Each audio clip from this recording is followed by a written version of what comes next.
우리 사회는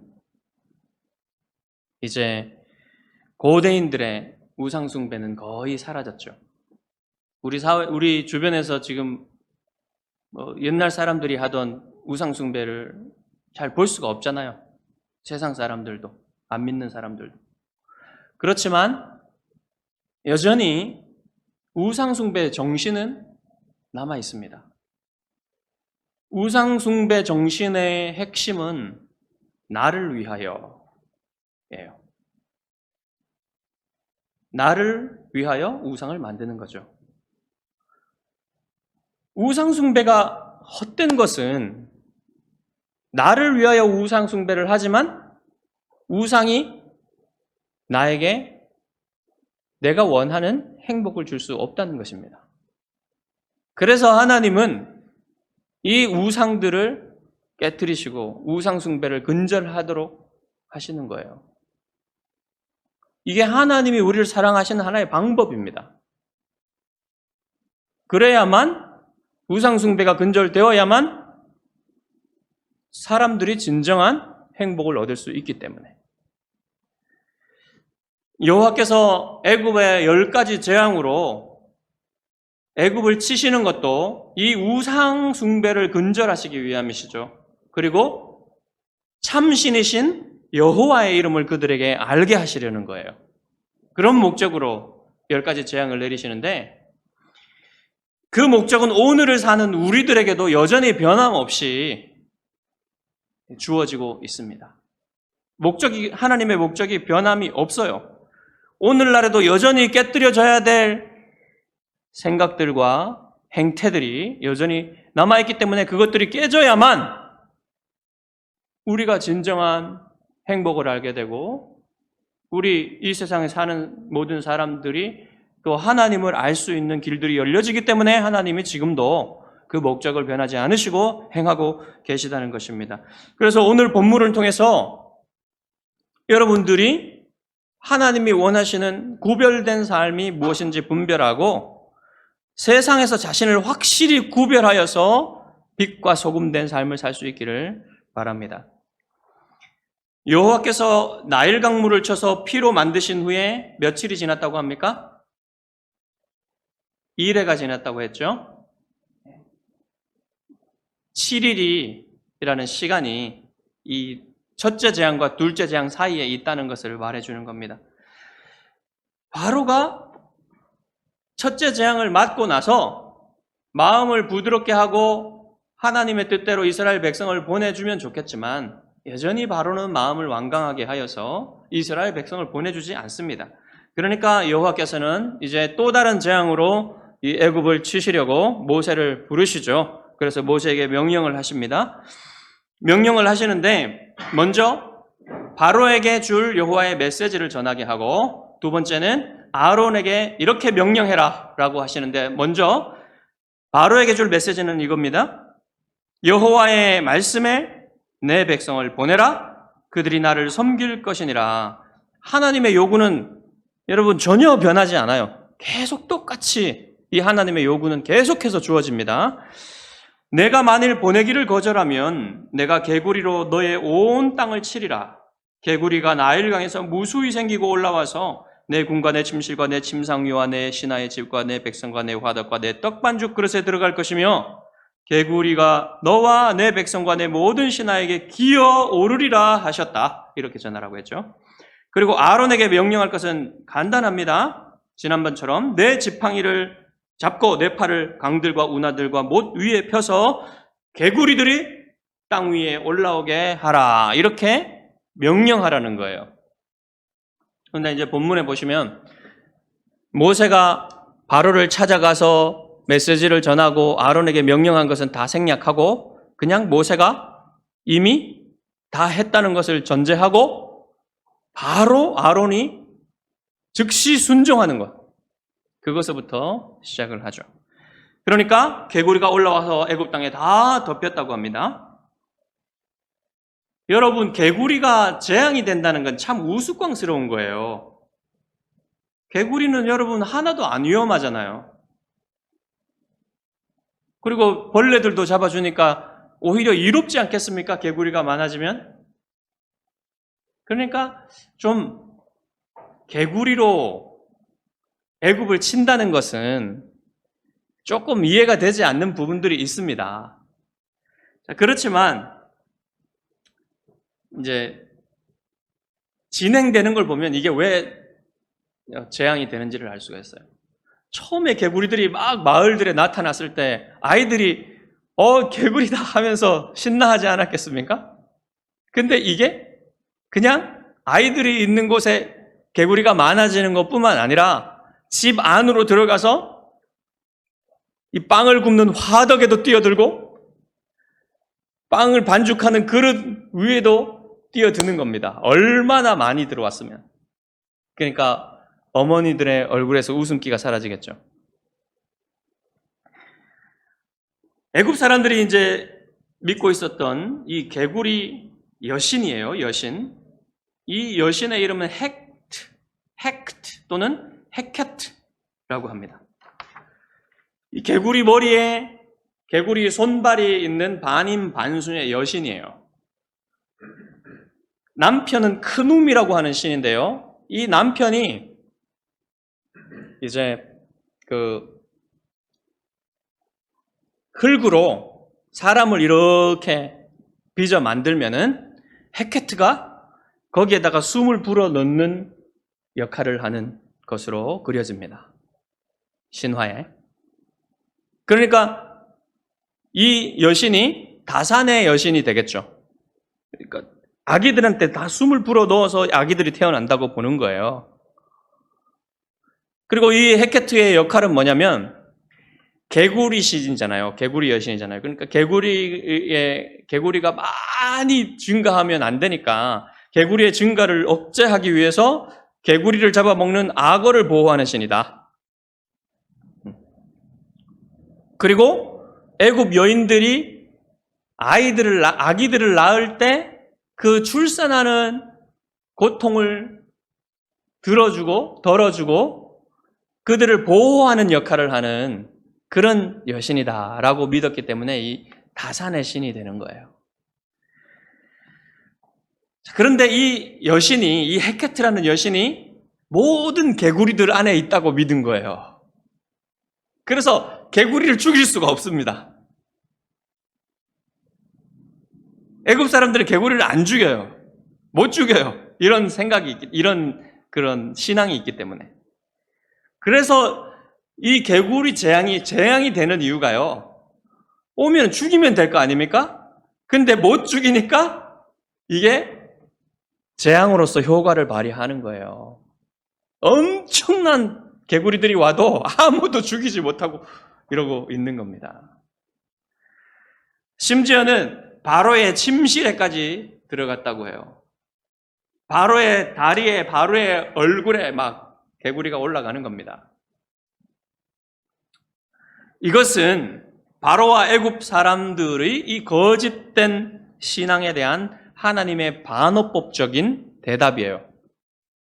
무슨 말이냐면 어디에나 계시고 어디에나 통치하고 계신 여호와 하나님을 믿고 의지하지 않고 개구리를 믿는 너희들에게 내가 어디에나 개구리가 출몰하게 하여서 너희들의 신이 되게 하겠다. 자, 그 신을 한번 맛봐라. 어디에나 개구리가 있게 하겠다.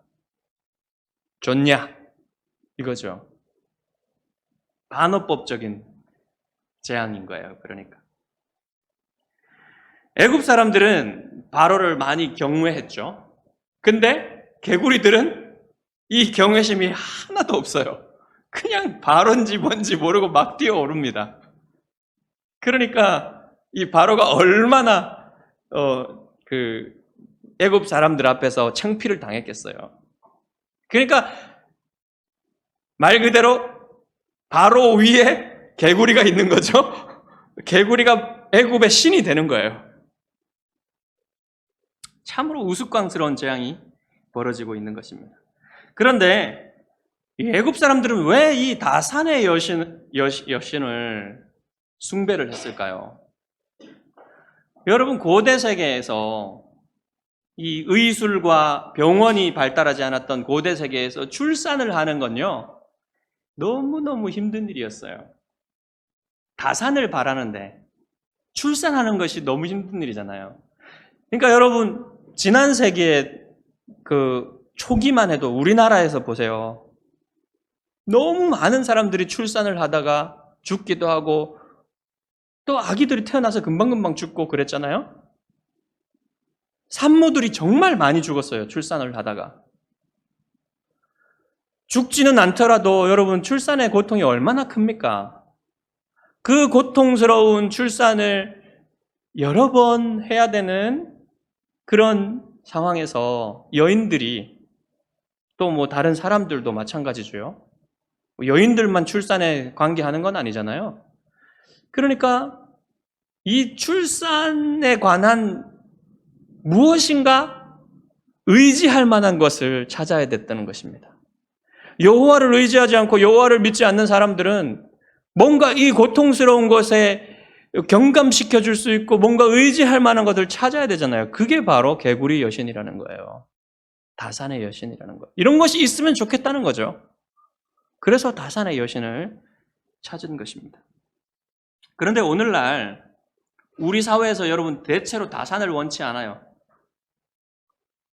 고대인들에게 다산이 복이었다면 오늘날 사람들은 다산 그 자체를 복으로 생각하지는 않죠.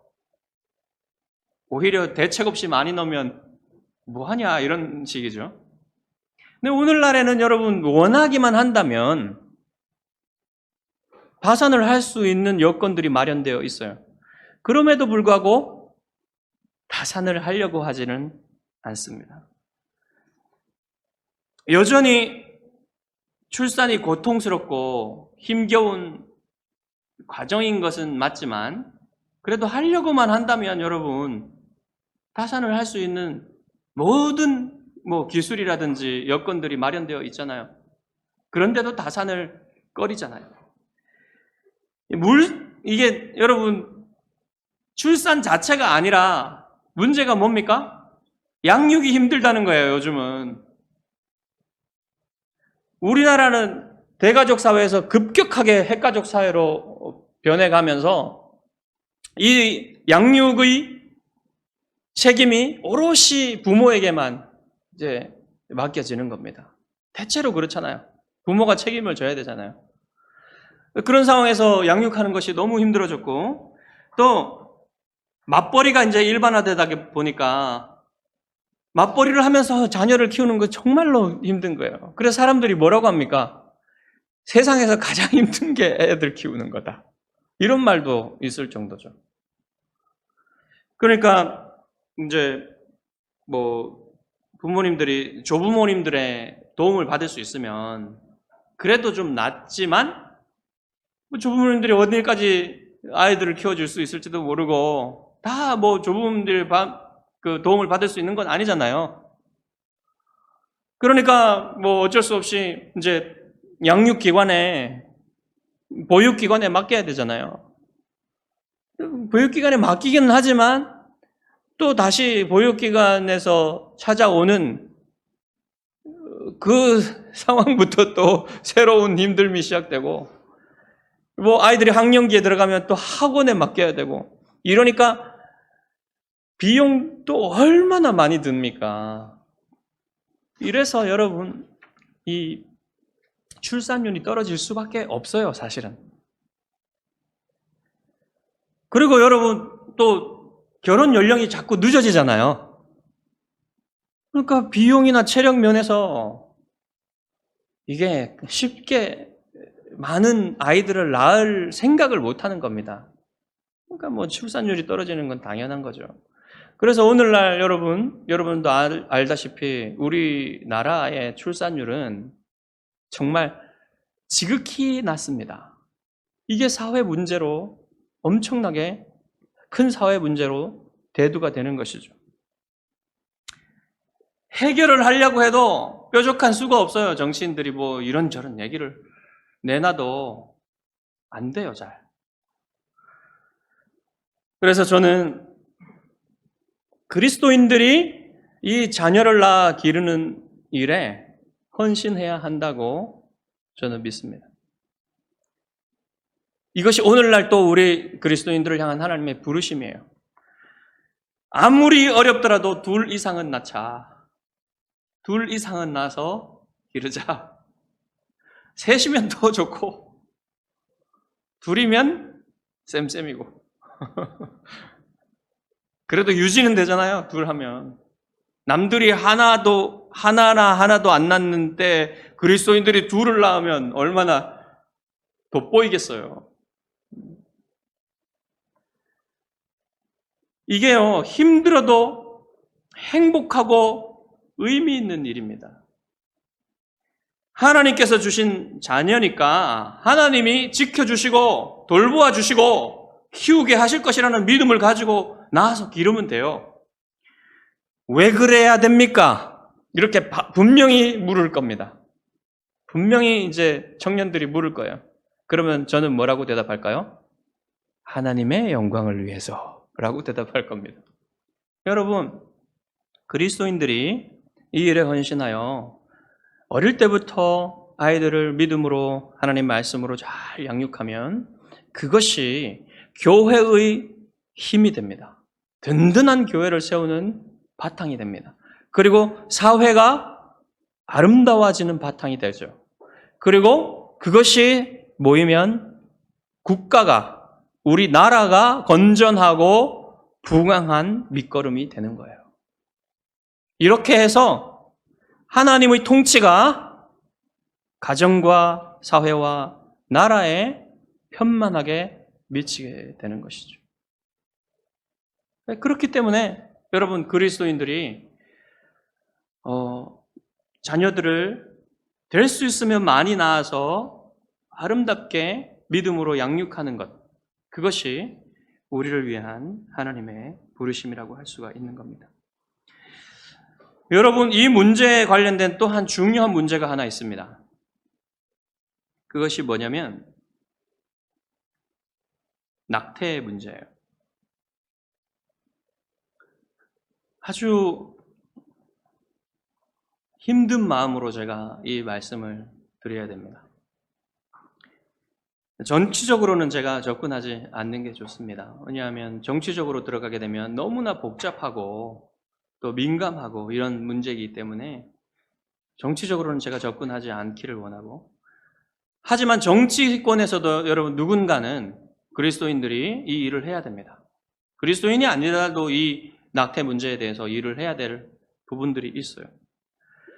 설교자로서의 저의 역할은 뭐냐면 그리스도인들이 여기에 무슨 문제가 있는지 분명히 깨닫고 기독교적인 윤리관을 확실하게 세우는 것, 그것이 저의 역할입니다. 여러분, 현대인들은 자유로운 성생활은 원하되 그 결과 태어나게 되는 하나님의 형상에 대해서는 책임을 안 지려고 하는 경향이 뚜렷하게 있어요. 여러분, 그리스도인들은 우선 성적인 결합은 오직 부부 안에서만 이루어져야 한다는 이 사실을 분명하게 가지고 있어야 됩니다. 혼전순결, 혼외 관계의 부당성, 이것이 여러분 여기에 관계된 아주 중요한 원리예요. 윤리예요. 이것을 여러분 부지런히 가르치고 자기 자신에게도 적용해야 됩니다. 자녀들에게 부지런히 가르쳐야 됩니다. 자녀들의 마음속에 이것이 확고하게 자리 잡을 때까지 여러 번 지혜롭게 그리고 거룩하게 부모로서 심어 놔야 돼요. 아이들에게. 그것이 여러분 정말 중요한 여러분 부모들의 역할입니다. 이것은 하나님의 명령이며 이 명령을 지킬 때에만 진정한 부부관계의 행복을 경험할 수 있고 자녀들에게도 행복을 물려줄 수 있기 때문에 그래요. 여러분, 자녀들에게 이 혼전 순결의 중요성에 대해서, 그리고 결혼의 목적에 대해서, 중요성에 대해서 여러분 성경적으로 가르칠 준비를 하셔야 됩니다. 부모는. 이 세상이 말하는 방법대로, 이 세상에 말하는 정신대로 아이들한테 그냥 흘러가도록, 그들이 그런 생각들을 받아들이도록 놔두시면 안 됩니다. 부모로서 이 책임을 져야 돼요. 그리스도인으로서. 좋은 것을 가르치고 성경적인 것을 가르치고 아이들이 최소한 그것에 대한 생각들을 가질 수 있도록 가르쳐야 되고, 정말로 그것을 믿고 그것을 행할 수 있도록 하는 그런 가르침이 그 어떤 것보다 여러분 중요합니다. 지금 이 세상에서. 저는 이것이 이 낙태 문제를 해결하는 근본적인 해결책이라고 생각해요. 이것이 이루어지면 됩니다. 그리스도인들이 이 문제에 있어서 빛과 소금이 되려면 이 성적 순결과 행복한 가정의 구별됨이 절실히 필요하다는 겁니다. 그리고 그리스도인 부부는 산모의 목숨이 걸린 일이 아니라면 낙태를 생각조차 하지 말아야 돼요. 다른 이유로는 낙태하지 말아야 됩니다. 잉태된 시점으로부터 보호를 받아야 돼요. 태아는. 그 생명을 죽이는 것은 하나님의 진노를 부를 만한 일입니다. 여러분, 아기의 생명보다 중요한 인권이 뭐가 있을까요? 인권 하는데 그 아기의 생명보다 중요한 인권이 뭐가 있겠어요? 설령 있다고 하더라도 그 아기의 생명은 보호받아야 되는 거예요. 태아의 생명은 부모의 것이 아닙니다. 그 태아의 것도 아닙니다. 그 태아에게 생명을 주신 하나님의 것이에요. 그렇기 때문에 낙태라는 것은 하나님께 직접적인 도전을 하는 겁니다. 하나님께 반역하는 거예요, 직접적으로. 그래서 여러분, 낙태는 명백한 살인이고요. 살인의 죄는 굉장히 무거운 죄입니다. 낙태를 경험한 여성들은요, 이 낙태의 기억을 평생 가지고 가요. 한국보건사회연구원이 조사한 결과 2017년 한 해 동안 우리나라에서 이루어진 낙태의 건수는 5만 건이라고 합니다. 5만 건. 그렇게 많지 않죠? 그런데 실제로 2017년 1월 국회 토론회에서 발표한 대한산부인과 의사회에 따르면 우리나라에서 실제로 연간 110만여 건의 낙태가 이루어졌다고 해요. 110만여 건. 하루로 평균을 따지면요, 3천여 건입니다. 3천여 건의 낙태가 오늘도 이루어지고 있다는 사실이에요. OECD 국가 중 1위. 반면에 출산율은 OECD 국가 중 단연 1위. 출산율 낮은 걸로. OECD 국가뿐만 아니라 모든 나라들 중에 가장 높아요, 우리나라가. 출산율이 낮아요. 통계청에 따르면 2019년 신생아 숫자가 30만 3,100명이니까 신생아 숫자의 3배가 되는 아이들이 낙태당하고 있다는 거죠, 우리나라에서.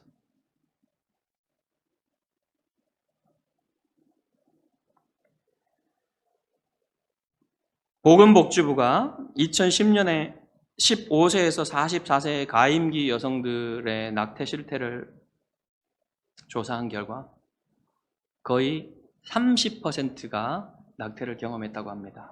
가임기 여성 중에. 그러니까 10명 중 3명은 낙태를 경험했다는 거예요, 우리나라 여성들. 한국보건사회복지연구원의 조사 결과 낙태 이유 중 가장 높은 비율은 학업, 직장 등 사회활동에 지장이 있을 것 같아서, 다음으로는 경제 상태상 양육이 힘들어서, 그 다음은 자녀를 원치 않거나 터울 조절을 위해, 다음으로는 파트너와 관계가 불안정해서 파트너가 아이를 원하지 않아서, 그 다음은 태아의 건강 문제, 그리고 산모의 건강 문제와 부모가 원해서, 마지막으로는 강간 또는 준강간으로 임신했기 때문에. 마지막 이유는 1%도 되지 않습니다. 여러분, 태아의 생명을 끊지 말아야 되는 그런 이유로 수많은 낙태가 이루어지고 있어요. 그 낙태가 이루어지지 말아야 될 이유들이 가장 상위에 있습니다. 그리고 산모의 건강 문제가 9% 정도 되는데 이것은 위험도를 구분하지 않은 거예요. 정말 위험한 경우는 그렇게 없다는 얘기입니다. 별로. 너무나 슬프고 답답해지죠. 이런 얘기를 들으면. 여러분, 이 일의 뒤에는 누가 있습니까? 사탄의 부추김이 있는 거예요. 타락한 인간의 어두운 죄성을 그대로 드러내는 죄입니다. 이러한 일에 그리스도인들은 결코 동참해서는 안 되는 거예요. 산모의 생명이 달린 이유 외에 낙태가 가능하다는 생각조차 하지 말아야 됩니다. 여러분, 낙태는요, 결코 그것을 행하는 사람에게 행복을 가져다 줄 수가 없어요. 그렇게 하면 더 행복할 것 같지만 행복하지 않습니다. 오히려 큰 불행을 안겨주는 거예요. 평생 그 기억을 지울 수 없고 살인에 해당하는 죄를 가지고 사는 겁니다. 이미 그 죄를 지었다면 오직 하나님만이 그 죄를 용서하실 수 있어요. 하나님께 가서 이 죄를 지었던 여인이든지 아니면 거기에 연루되었던 사람들이든지 모두 다 하나님께 용서받는 길밖에는 없습니다. 하나님께 용서를 구하는 길밖에는 없어요. 예수 그리스도께서 십자가에서 흘리신 그 보혈에 의지하여서만 이 죄를 용서받을 수가 있습니다.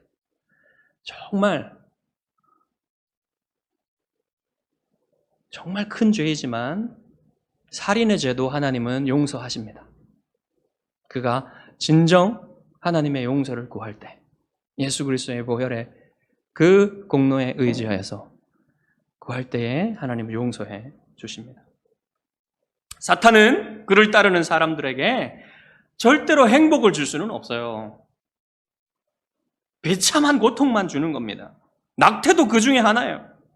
낙태는 그러니까 우리가 얘기해온 이 우상숭배의 정신에서 나오는 거예요. 나를 위하여. 낙태는 나를 위하여 대부분 이루어집니다. 그렇지만 나를 위하여 하지만 그것이 행복을 줄 수는 없는 것이죠. 이것이 사탄을 따르는 우상숭배 정신의 현실이에요, 여러분. 그러니까 낙태도 우상숭배의 일종이죠. 이제 사탄의 힘으로 어두운 마법을 행하는 애굽의 요술사들도 자기 요술로 개구리가 땅에서 올라오게 합니다. 근데요, 여러분, 이게 또 사탄의 일 아닙니까? 이 사탄의 일이 이 재앙을 조금도 경감시켜주지 아니하고 오히려 그 재앙에 재앙을 더하는 격일 뿐입니다. 그러니까 여러분, 사탄은 아무도 행복하게 해줄 수 없는 거예요. 더욱 불행하게 해줄 수밖에 없는 겁니다. 이렇게 요술사들이 해도 아무 도움도 되지 않아요, 애굽 사람들한테. 자, 그런데 이제 이전에는 이렇게 요술사들이 자기 요술로 요술을 행하니까 바로가 그거를 보고 마음을 강팍하게 하면서 자기 곳으로 들어갔죠. 근데 이번에는 바로가 그렇게 하지 않고 반응이 달라요. 모세를 부릅니다. 모세를 불러서 보내줄게. 이제 이스라엘 백성 내가 보내줄게. 그러면서 여호와께 기도 좀 해줘. 이렇게 부탁을 합니다. 그런데 여러분, 뭔가 이상하지 않습니까? 바로가 기도 부탁을 하다니. 여러분, 믿지 않는 사람들이 기도 부탁을 할 수 있나요? 기도 부탁을 합니다. 믿지 않는 사람들도. 하는 거 봤어요. 저한테도 해요. 왜 그렇습니까? 자기는 기도할 수 없으니까. 자기는 하나님의 자녀가 아니니까. 믿음으로 하나님께 구할 수가 없는 겁니다. 그러니까 왜 그런 간구를 합니까? 자기 눈앞에서 여호와께서 살아 계시는 것이 드러나요. 그걸 경험합니다. 불신자들도. 하나님이 일하시는 것을 보면은요, 어떻게 인식하지 않을 수 있겠어요? 하나님이 계시는 것을. 그러니까 불신자들도 하나님이 계시는 것을 아는 거예요. 그때 어떻게 합니까? 아유, 저를 위해서 기도 좀 해주세요. 우리 아들을 위해서 기도 좀 해주세요. 이러는 거죠. 바로가 하는 게 그런 겁니다. 그런데 이것을 부탁을 해야 되는데 왕으로서 부탁을 못하니까 명령의 조로 얘기를 하는 거예요. 이렇게 하라. 기도해라. 이렇게 명령하는 거죠.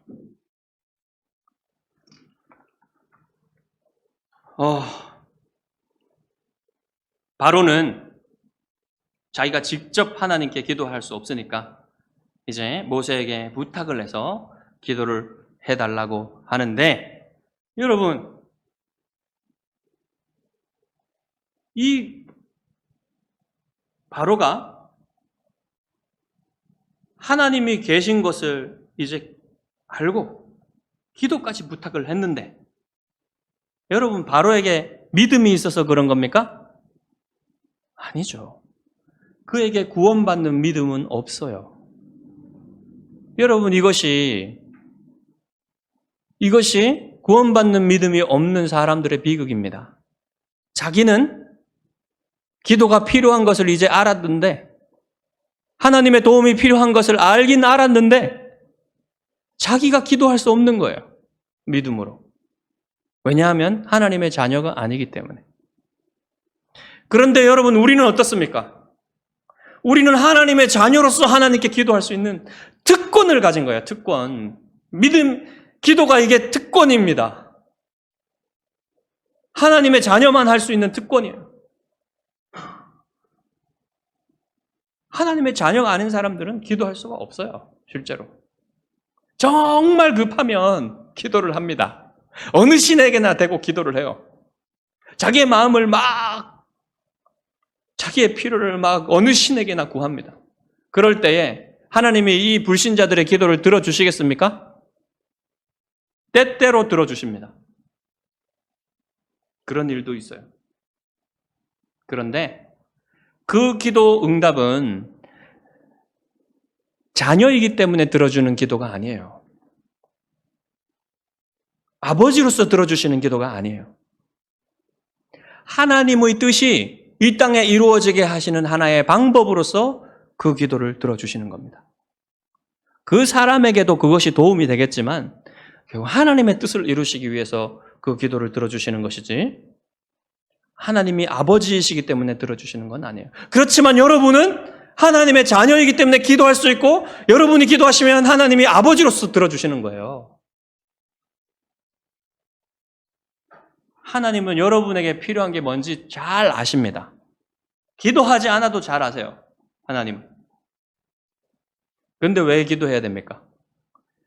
하나님은 하나님께 의지하는 자녀를 만드시기 원하십니다. 하나님을 온전히 신뢰하고 하나님을 의지하는 그런 관계를 자녀와 갖기를 원하시기 때문에 기도의 방법으로 일을 하시는 거예요. 하나님이 원하시면요, 다 하실 수 있어요. 그냥 사람의 기도 없이도 모든 일을 하실 수 있습니다. 하나님은. 그렇지만 하나님은 우리가 기도하기를 원하세요. 그래서 하나님은 하나님과의 관계 속에서 일하시기 원하십니다.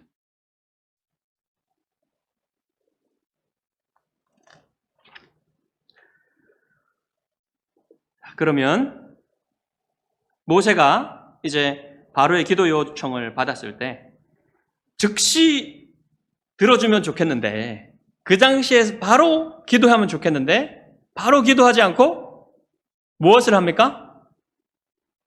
역제한을 합니다. 바로 당신이 언제 내가 여호와께 이 개구리를 물러가게 간구할 그 시간을 정하라. 정하십시오. 이렇게 기회를 줘요. 왜 그랬겠습니까, 여러분? 이렇게 바로가 때를 정하면요, 바로 그때에 기도해서 하나님이 그것을 물리시면, 재앙을 물리시면, 그것이 분명히 하나님이 그 재앙을 물리셨다는 것이 분명해지는 겁니다. 그렇기 때문에 모세는 하나님이 왜 이 재앙들을 내리시는지를 분명히 깨닫고 있었고, 이 재앙을 물리게 하는 일도 바로 하나님이 하나님의 이름을 바로와 애굽과 온 세계에 알리시려는 이 목적 가운데 한다는 것을 알고 그렇게 한 거예요.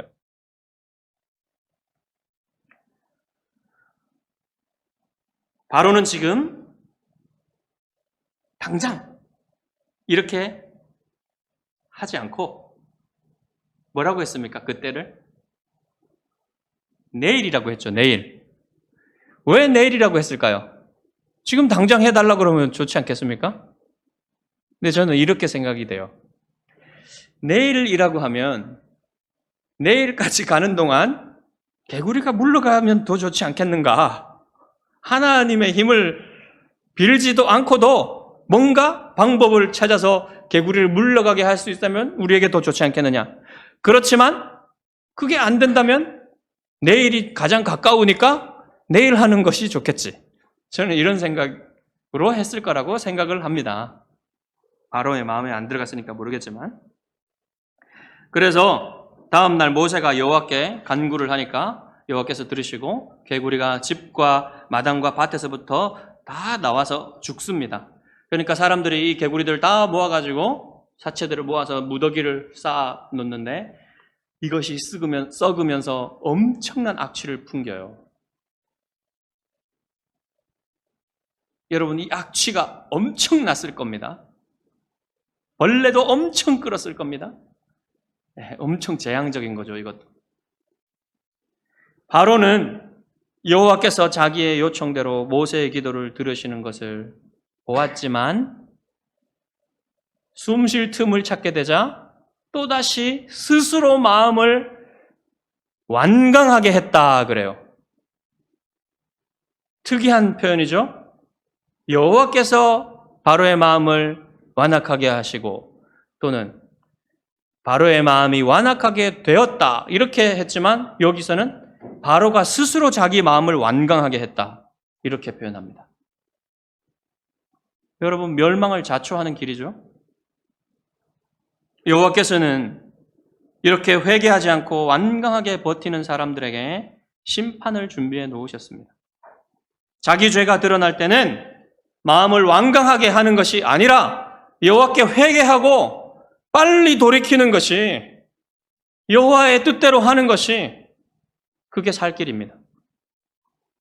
하나님이 일하시는 것을 보고도 회개하지 않고 마음을 완강하게 하면 멸망밖에 다른 길이 없어요. 바로와 애굽 사람들이 여호와 하나님께 저항할 때 하나님은 우스꽝스럽게도 개구리로 재앙을 내리셨습니다. 그들의 신이 되게 하셨어요, 개구리가. 그러나 그 신은 그들에게 아무런 도움도 되지 않고 그들에게 고통만 줄 뿐임을 하나님은 그들에게 나타내셔서 그들의 우상을 깨뜨리셨습니다. 개구리가 그들의 신이 되어 어디에나 함께 있지만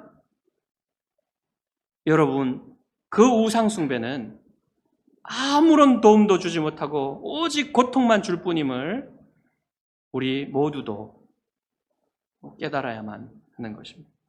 그러므로 사탄과 거짓 신들의 속임에서 벗어나서 값없이 용서함과 영생을 주시는 예수 그리스도께 의지하십시오. 예수 그리스도만이 여러분에게 행복을 주실 수 있습니다. 기도하겠습니다.